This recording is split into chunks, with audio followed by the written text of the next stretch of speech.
It's Hyper Halloween.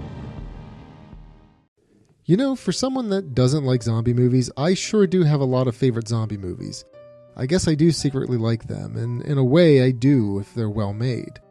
Speaking of zombie films, Return of the Living Dead is another one that I highly recommend. Even though the name is similar to the George Romero movies, it is a completely different series. The plot revolves around two medical warehouse employees unleashing a gas that brings back anything that was once alive. The container that they open was left there from a supposed zombie outbreak that happened long ago, but more on that in a bit. As the medical cadavers begin to return to life, the two employees, along with their boss, come up with an idea to burn the bodies at the nearby mortuary or crematorium.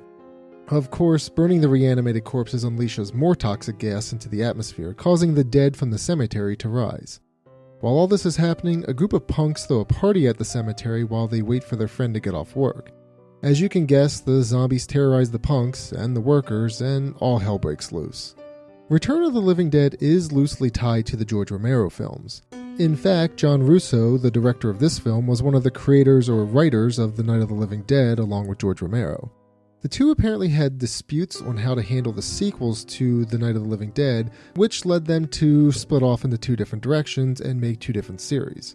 Romero would be the one to create movies with The Dead in the title, like Dawn of the Dead or Day of the Dead.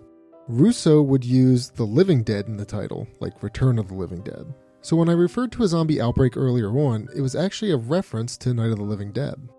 Even though Return of the Living Dead is loosely tied to Night of the Living Dead, these aren't the Romero zombies. These zombies require a bit more than a bullet to the head to keep them down. Basically, these zombies require a nuclear strike. The zombies from Return of the Living Dead keep coming after people no matter what. They keep on coming because they're driven by one thing, the desire to eat brains. In fact, Return of the Living Dead popularized the trope of zombies saying, brains. In addition to that, these zombies also speak in full sentences. The zombies explain that they need to eat brains in order to stop the pain from being dead. I mean, sure, makes sense to me. This movie is a fun time. It's able to blend comedy and horror together seamlessly, and the special effects are great. The zombie from the container, or Tarman as he's known, looks revolting, disgusting, and any other similar adjective you could find. And what I mean by that is they did a great job with him.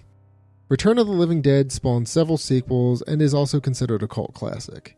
You can't go wrong with Return of the Living Dead. Go check it out.